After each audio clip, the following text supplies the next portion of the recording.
A beautiful start to the work week with clear blue skies and temperatures in the low 80s, but we're heating things up and bringing in a chance of rain. Finally, we'll talk about when in a couple of minutes.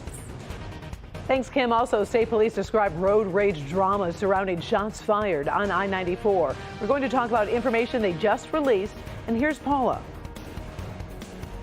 Well, there are lots of Juneteenth celebrations going on all over the place. We're here at one. People are enjoying having the day off, but do they really know why they have the day off? Well, I'll tell you.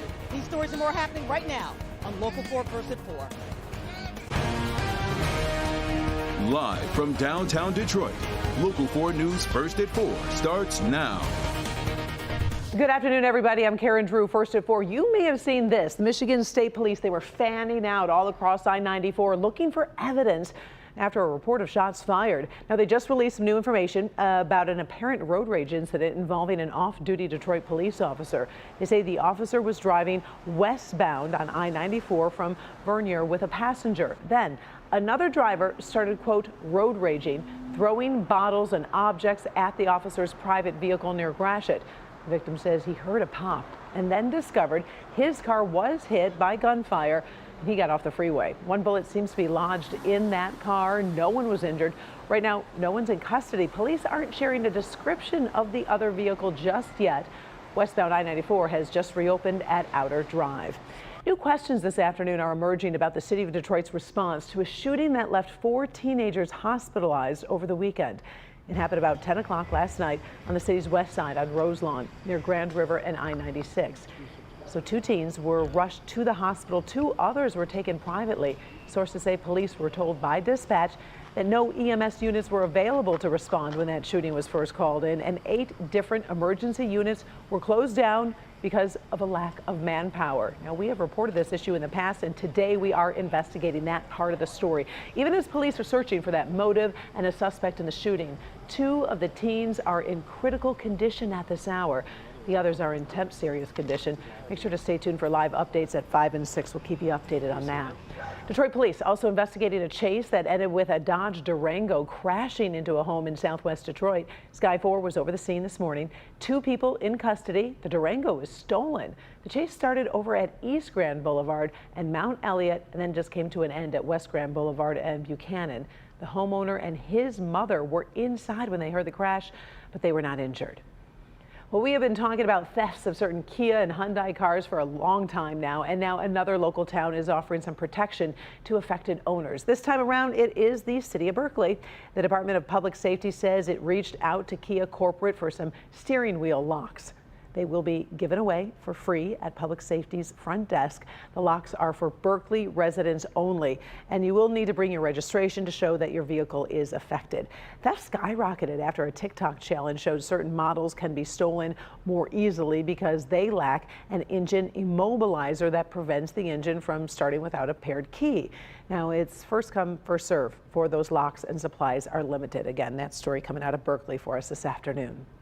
Juneteenth is the newest federal holiday, and celebrations have been growing in recent years. Right now, Sky 4 is over Royal Oak, where a march is just getting underway to remind everyone about the importance of the celebration for freedom. Paula Tubman is in Royal Oak for us this afternoon to talk about the history and also the future of Juneteenth. Hey, Paula. Yeah, hi, Karen. So we have lots of different kinds of celebrations all over the place. Hi, guys. Yes, we're in Royal Oak. They have just started their Freedom Walk. But we were also in Highland Park, where we asked a very simple question. What is Juneteenth really? In Highland Park this afternoon, the Juneteenth parade rolled down Oakman as the appetizer to the block party and open air festival. Part of a community celebration for the federal holiday that means different things to different people. Celebrating black people, our culture. Juneteenth is a holiday where you celebrate like African lineage and like celebrate those skin colors. However, not everyone really knows what the day actually commemorates. I don't know much about Juneteenth, no. Not really, but I like to learn about it. And that is something Jamon Jordan, the designated historian for the city of Detroit, is very concerned about. Juneteenth actually signifies the last day of legal slavery for the entire country. On June 19, 1865, General Gordon Granger arrives in Galveston, Texas, and proclaims General Order Number 3, which basically states that the people who were enslaved in Texas ought to have been freed by the Emancipation Proclamation, which was signed on January 1st, 1863, over 2 years prior. Slavery was still alive and well, being gripped tightly by the splintering fingernails of Texans who didn't want to give up their slaves or the idea of slavery. And so those who knew didn't tell. For those who found out anyway, they ignored Lincoln and the Emancipation Proclamation and the fact that slaves were human beings and not property. The people who were trying to escape to Union lines from Texas were being caught and returned to slavery. And Jordan says because there is a new war. Teaching history now is really like fighting on a battlefield. A war on history.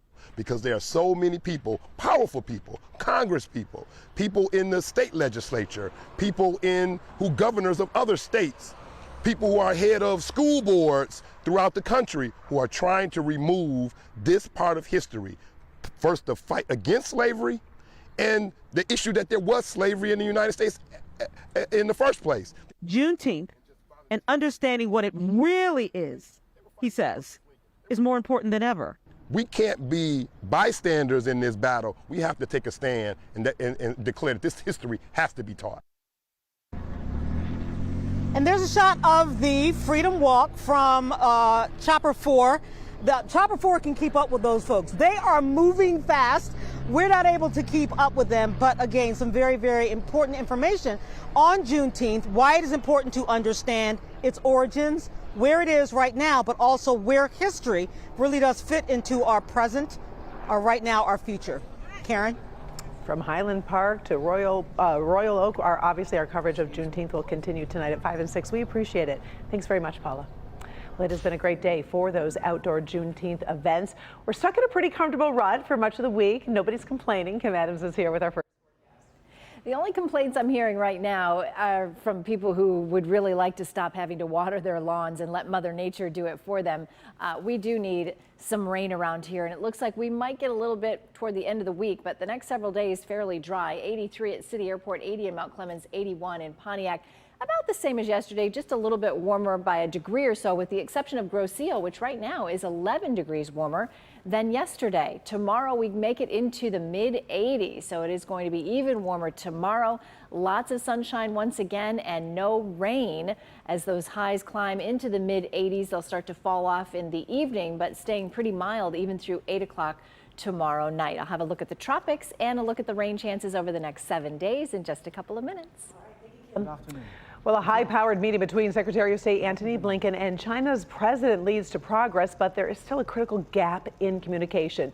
This was the highest level meeting between the two countries in 5 years. Relations have been breaking down since the United States shot down a suspected Chinese spy balloon earlier this year. Blinken and President Xi Jinping both say they have agreed to broad cooperation, but China is refusing to restart military-to-military contacts.